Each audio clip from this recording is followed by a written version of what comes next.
I've caught so many bass on these two rods right here, and I think the reason is because... Well, what's going on, folks? Welcome back to TRF. Hey, real quick before we get started, I want to talk about my merch brand, Wham, called Infinite Outdoors. I've always wanted to have a merch brand that actually stands for more than just catching fish, and that's what NFNT is all about, the infinite love of God and the infinite possibilities of making memories and having fun in the outdoors. Hiking, fishing, camping, sports, whatever you want to call it, Infinite Outdoors is the brand for you. I've got hats, I've got AFCO Yuri sun shirts and samurai shirts. We've got the Reaper sweatshirt. Picking up something from infiniteoutdoors.com is one of the best ways you can help support the TRF channel and spread an awesome message. Let's get back to the content. Now, step one for a good fishing day this time of year is to get here before the sunrise, and dun-dun-dun-dun.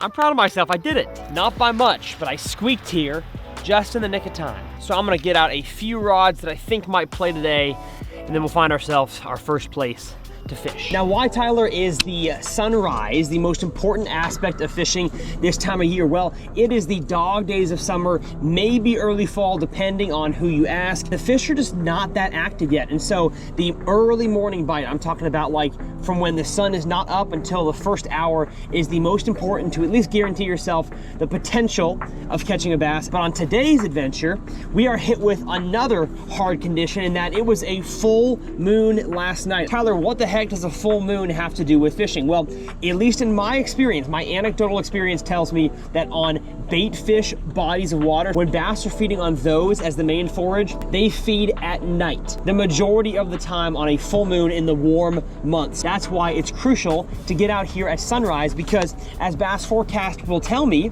I'm sure, I haven't checked yet, that the peak feeding time is going to be right about now and or when the moon was totally overhead. First, let's see. Okay, bass forecast says pattern is early fall, full moon yesterday, so I guess technically not a full moon. What I'm interested in is the solar times. There is actually two major feeding times today. Like I said, where the moon was totally above 3:03 a.m. to 5:03, and then we have another major time when the moon is directly, I think they call it underfoot, like basically underneath our feet, and that is 12:56 p.m. to 2:56.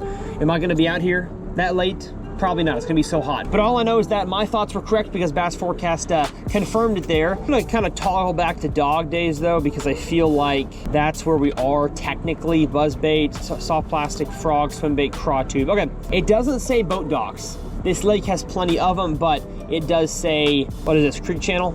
I'm glad I'm here today though and not tomorrow, because we immediately start dropping in number. All right, well, that's what bass forecast says. We're gonna give it a shot, see how we do. Let's get to our first spot. Walking bait. We're gonna start with a walking bait. Number one objective, chase the shade. Why is my life jacket on?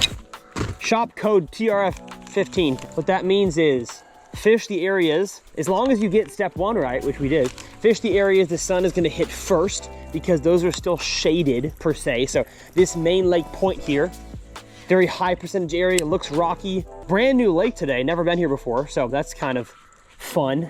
And I'm fishing this point not only because it's high percentage, but because the sun will hit it here in about 15 minutes.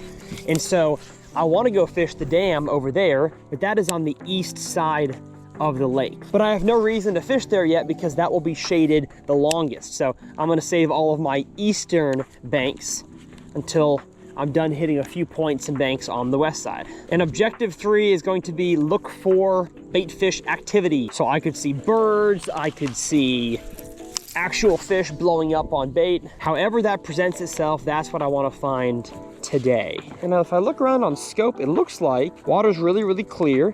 And I see some grass up here. So we have grass and rock mixed. American pondweed. Wow. See, look at that, folks. Full moon, still out. Waxing gibbons, or gibbous, whatever it is. Nothing on point number one. We're keeping it moving. And quite a different point I've got here. Whole bunch of standing timber. As you can hear, a little bit of wind. Come on now. Well, the sun has poked up above the treetops. Still no bites.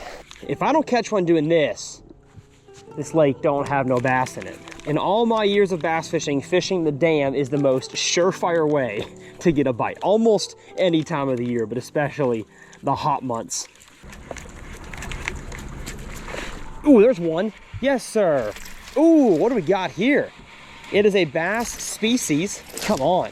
Get in the boat, baby. Get in the boat. Oh, it's a spotted bass. It's a dang spot. Please don't, no. Okay, folks. First bass of the day. Beautiful. Almost looks like a smallmouth, but I know it's a spotted bass on the topwater. So I told y'all, would finally catch one, and the dam was a good spot for it. As usual though, with the walking bait, need the pliers. Little 1 3/4, maybe 2 pound spot. Gorgeous fish to start the day. It's what I like to see. I could tell by the way he skaplooshed on it that was not a largemouth. And that fish was also not directly on the bank, probably about 6-7 feet off the bank. So just like spotted bass and smallmouth tend to do, is they'll eat in deeper water a topwater bait than largemouth will. So I'm gonna work the rest of this bank here a little bit further off the bank. But I'm honestly disappointed that, I mean, I fished the whole dam and I've gotten one bite and I'm almost done with the whole bank. Surprising. Goodness. Okay, folks. I started scoping, wasn't having any success with the topwater, getting fish to come up and eat, or a little swim bait. And the second I switched to this thing right here, the old gray glimmer pearl baby Z2 on a drop shot, those fish could not, they were fighting over it, and I caught one. I really just want to catch a big spot. That's what I'm feeling right now. I'm on the hunt for big dots. I'm gonna get back to throwing a topwater right over there. Just let me scope for 1 second, okay? All right, back to topwater. Oh, I had a bite. I had a bite out of the middle. I made a cast toward an explosion, and I've got a fish behind me right now. Eat it. I'm gonna pitch my drop shot right behind my topwater. I've got a fish. Oh, I had one. He was tiny. They're all teeny tiny. No need to make another cast. Well, if they're not in the back of the pocket here, then I pretty much know they're on the main lake. As Bass Forecast had told me, main lake areas, channel swings. Matter of fact, I'm pretty sure where I caught that, I gotta look at the map, is where I caught those fish a channel swing. It is! And I can't tell what type of grass this is over here, but you bet your bottom dollar I'm throwing a frog on it. Goodness, what was it? I think it's teeny tiny, but I like that I had a bite in the back of a pocket.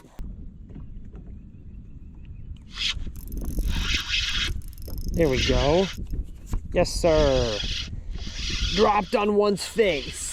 Come on in here. You a spotted bass? You a largemouth? And you're a largemouth. Wow. Surprising, honestly. Got our second largemouth of the day on the drop shot rod. I tell you what, if you don't thread your drop shot little soft plastics, I'm not talking about threading your soft plastic worms like the filler worm. I'm saying things like the Baby Z2, the Dream Shot, any kind of like shad shaped worm. If you're not threading it, you're missing out. But now that we've caught a few fish on this rod, I want to talk about why this one and one other rod are my 2 favorite rods right now and how you can apply them in your fishing life, hopefully, to catch more bass. Over the past few years, I have done a lot of bass fishing, probably more than I ever have before, and that is because YouTube has really become my full-time job. I can finally spend the majority of my time working actually out here on the water, and these 2 rods here have become staples for me. I would say 80% of the time I am bass fishing. I'm talking about from the bank, the John boat kayak, and of course from the front deck of my bass boat here. And they are a skipping and pitching rod and a drop shot, or I would call it just kind of an all-purpose finesse rod, but especially the drop shot and the jig head minnow on this rod have become lures that almost never leave this rod right here. And I want to kind of talk one by one why I like each one of these rods and why I think you need to pick up a combo like each one of these and these specific actual length and power specifications. At least it's helped me catch fish. I hope it does for you guys as well. So I talked about this in my recent video about like the top 5 rods and what order you should buy them. I strongly believe everybody needs a finesse application rod. And I always said, even if Lew's or whatever company I work with in the future was to drop me, I want a high quality, expensive spinning rod because I need to feel everything that happens down there. And I have fallen in love with the Lew's Elite Series drop shot rod. This here is a 6'9" medium light fast action rod. I shake the minnow, again, the jig head minnow, pinging the minnow, whatever you want to call it, on this rod as well. And I have the Lew's custom speed spin right here, some 15-pound Seaguar Tactics braid to anywhere from 8 to 12-pound fluorocarbon leader. And today I've got the old Strike King Baby Z2 on the VMC Redline little finesse Nico hook. And I just think if you're gonna be a bass fisherman, you need a drop shot specific rod. Can I throw a Nico rig on this? I can. Can I throw a wacky rig? maybe smaller ones, kind of a little bit light for that kind of technique. But I just fish a drop shot so much. Maybe it's because the fisheries around me have a lot of bass fishermen, so the fish see a lot of lures, and then when I go up north, the fish just bite a drop shot really well, both smallmouth and largemouth. Today, I caught some spotted bass, and I think I will, after the sit down here, go catch some more spotted bass on a drop shot. Every type of bass just eats a drop shot. I don't care where you are. So take this as your advice right now to pick up a drop shot combo and go throw it. I have this thing rigged 100% of the time I am fishing. Actually, rewind, 90%. During the spawn, I'm not throwing this one nearly as much. Could it work during the spawn? It could, but I can also catch them on bigger, more fun things per se, you know, harder hook setting stuff than I could on a drop shot. So I don't fish it much in like April, March and April. But besides that, it's tied on the rest of the year. And then the other one that I really want to talk about is my skipping and pitching rod. When I made my how to skip lures video, I think I was skipping, let me find the rod. Yeah, I was skipping on this rod right here, a 7.4 heavy.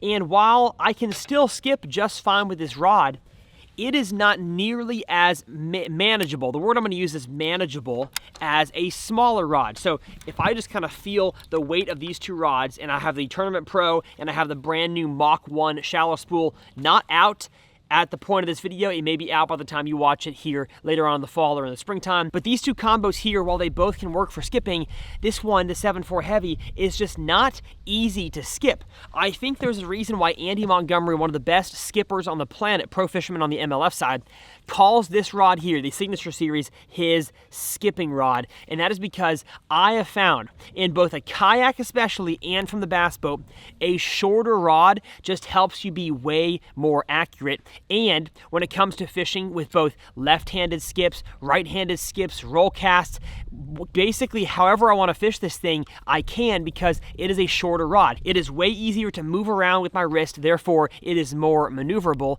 And the fact that it is still a heavy power, it's a 6.9 heavy fast action, it just works so well. Just recently I caught some big smallmouth on this exact combo fishing in my kayak in a river in Minnesota, and I've skipped this thing around plenty of boat docks, both up north and down south, and caught fish of all sizes. As long as your hook set is strong and your technique is good, a 6'9" to I'd say a 7-foot rod at max, because above that, again, you lose the ease of movement, the manageability with your wrist that I think, especially with this exact rod right here, you get. Now, am I saying you have to buy the exact same stuff I use? No. If you prefer a different brand or a different size, whatever, just do what works for you.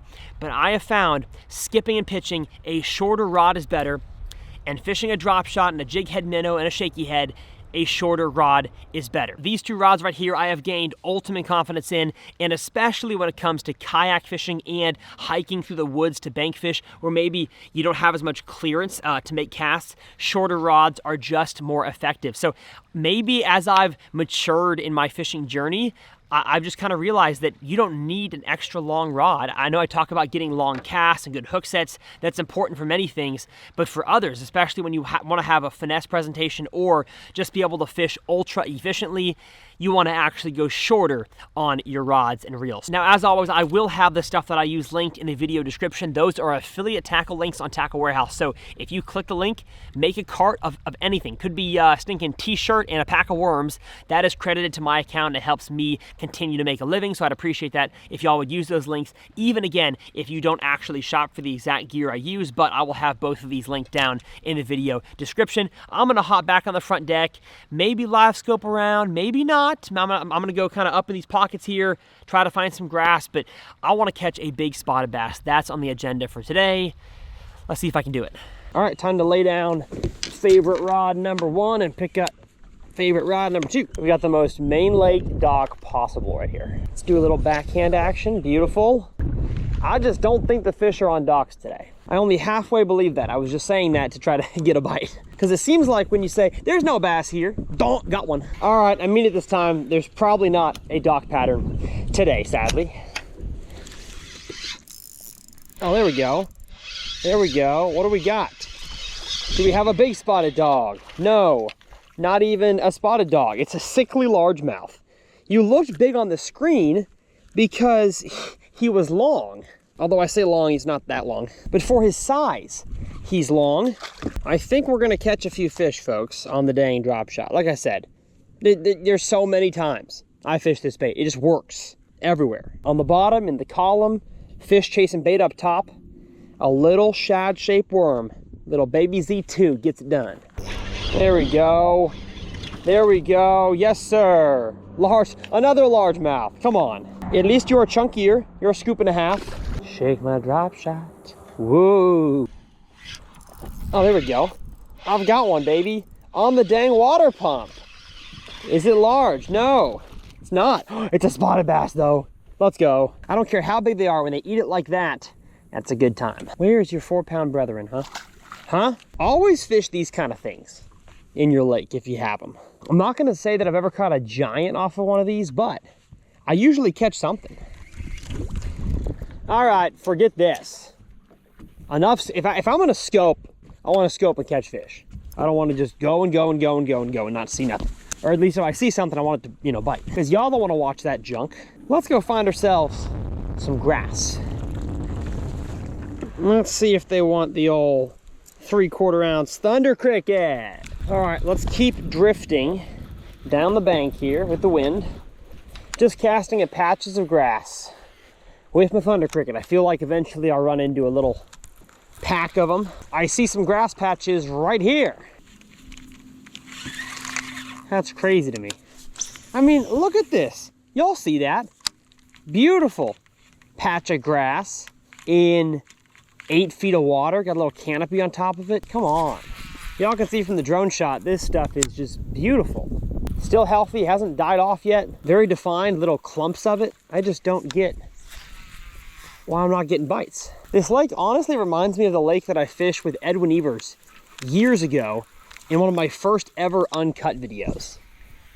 A lake in Oklahoma, had grass way up the creek arm, and we didn't get many bites, but I flipped a stealth fighter jig by the side of basically what this is, tall standing grass, and I got a 5.5 pounder. Got it? Oh, holy cow! Holy cow! It's a big one too. It's a real big one. There we go. There we go. Good job, man. 5-6 pounder. It's a 5-6 pounder. I'm just confused how I flipped all these patches. If I'm singing a lot, you know that fishing's tough. I love singing and all, but I'm just trying to pass the time here. That's why they call it fishing. No way. No way. My first cast on the dang edge with a walking bait. I mean, I'm talking like super calm, super sunny conditions. We got ourselves a little largemouth. Wow. And he's in a very precarious spot, my friend. I just thought, you know what? I'm gonna fish something kind of off the walls on the way out of this pocket. Yeah. And it stinking worked. Hey. All right, let's keep trying that. I guess now that I think about it, a walking bait, especially in like really shallow water in the fall, does work. I've had success doing that in the past, so cool. I just wasn't expecting a first cast fish.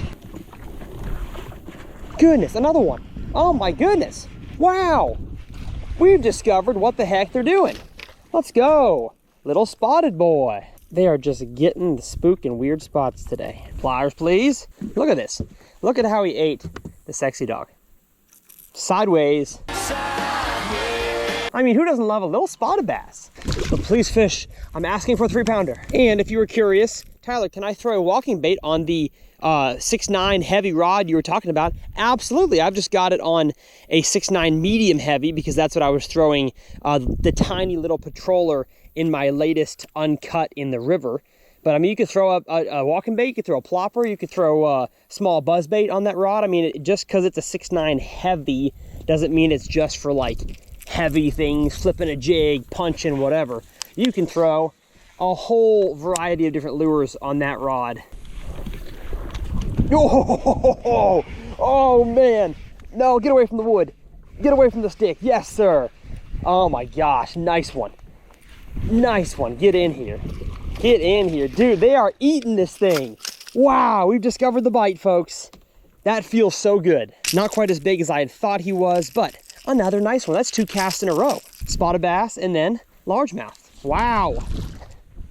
Dude, they're in this pocket. I wonder if the wind blowing bait fish in here has got these fish fired up, but I had just fished all this stuff with a vibrating jig and a standard jig, and I've now caught 3 without even moving the boat. I still stand by the fact that I think majority of the time it is not about the lure you throw, it's about the location you're in. And if you're not getting bites, you're probably not around any fish. But especially in the fall, man, these fish can just be so specific on something. And I finally figured them out. They are just all over the place in here. Goodness, another one. Holy cow. This is crazy. Yeah, come on, get in here, baby. Get in here, spotted bass. Dude, they're loaded in this pocket. They are loaded. Oh, you're not a spot, you're a largemouth. Not a big largemouth, but a fun one.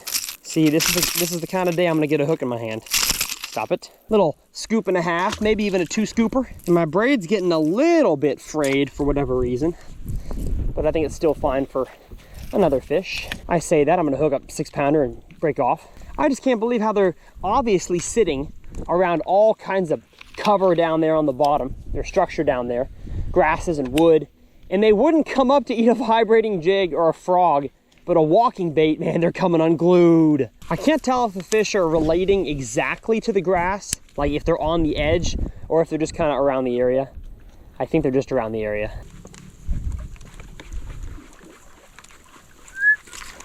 Oh man, do I have him? Oh, I have him. Oh, I've got him. Here we go. Here we go. Straight up beggins. I've never caught a bass this small. Oh, I'm sorry. Well, little natural culling here. You, my friend, have lost your slime coat, and that's okay. Pretty sure it's 14 inches. Okay, 16 inches and less.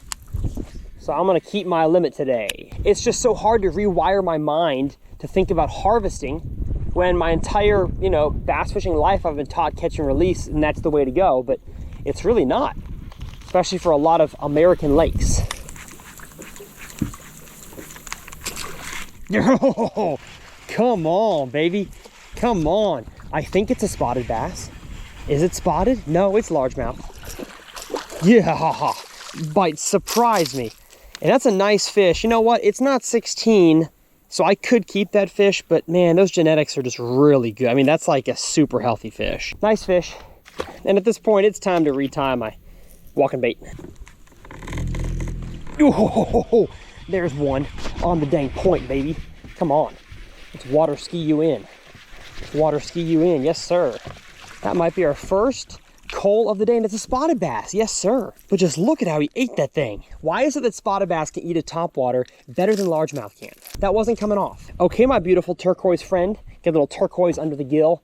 He is meeting his maker today. Bye-bye. Oh, it feels fun to have figured them out. Wind blown or calm, as long as it's sunny, they're biting. Goodness gracious. There's one, yes sir. I don't know if I'm gonna be able to coal this one. No, I don't think so. I think this one's over 16 inches. Oh, as I bank a log. Man, what an explosive bite. Gosh, there's so many trees around here.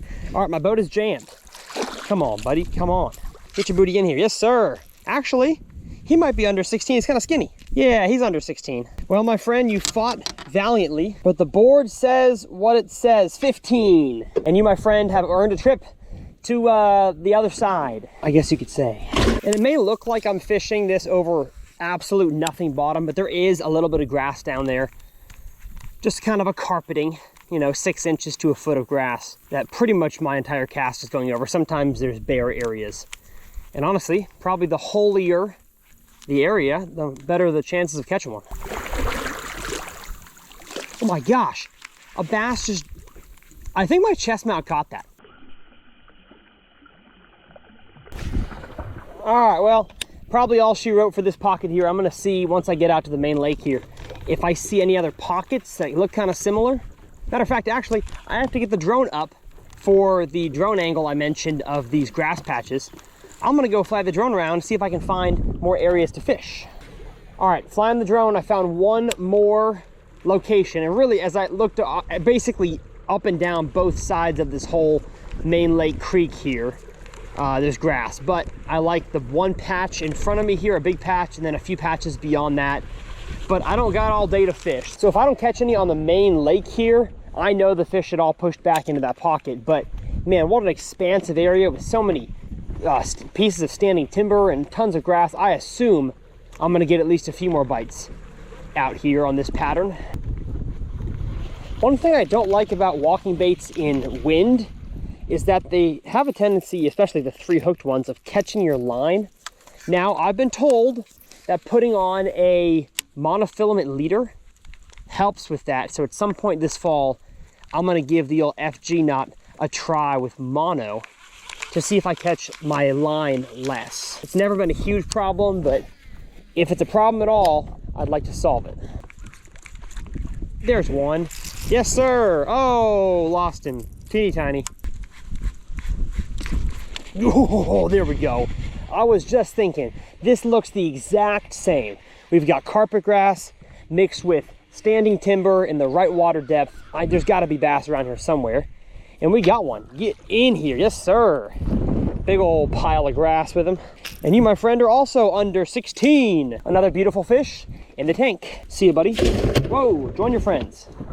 Have a blast till you die. I think, though, if I fish this entire area here, I'd catch the same amount of fish as I did in the pocket. They're just more concentrated in that, a lot more predictable, less spots for them to be. And I think the wind has shifted. It was pushing that way, now it's pushing this way. And so I think I hit that pocket at, you know, just the right time. I'm still waiting on the 3-pound spot. With each cast, I am more and more grateful that I discovered that pocket, because they are not out here. At least if they are, it's a needle in a haystack. A lot more difficult to pinpoint certain areas. You almost got to get lucky, to be honest. Make a, you know, perfect cast. Lands right on top of a school of fish. In that pocket, I can, you know, work the whole thing in 20, 30 minutes, which I did. Out here, it's a lot more vast. Do I want to spend the time figuring out the big open flat? And the answer to that is no. It is already 92 degrees outside. I got up at 5 in the morning to get here. I'm tired, I'm hungry. I want a sweet tea. But you know what? There is nothing better in bass fishing, no better feeling than showing up to a brand new body of water, having no clue how to catch the bass, discovering a pattern and replicating it all over the lake. We didn't quite do the last part, I guess, there. But I think if I was to stay here all afternoon, I could do that with more cuts, with more grass, and hopefully more topwater bass. We got a few fish to harvest today. Uncle Steve, the biologist, would be very proud of me. But as I idle my way out of this minefield of standing timber, I want to thank you guys so much for watching this video and sticking with me all throughout the fall months. I have tons of awesome content coming. Just because it's not spring, summertime fishing season doesn't mean there's not stuff to learn. I will have my merch, as always, linked down in the video description. That is one of the best ways you can help support the channel. And if you want to watch a previous fall fishing kind of fish along instructional where I taught another very important fall topic, I will leave that one up here in the corner. And if you're curious how I was able to fish the walking bait so effectively, I will leave my Topwater masterclass up here in this corner. They are both clickable links. My name's Tyler. As always, it's a pleasure, and we'll see you guys next time right here on TRF.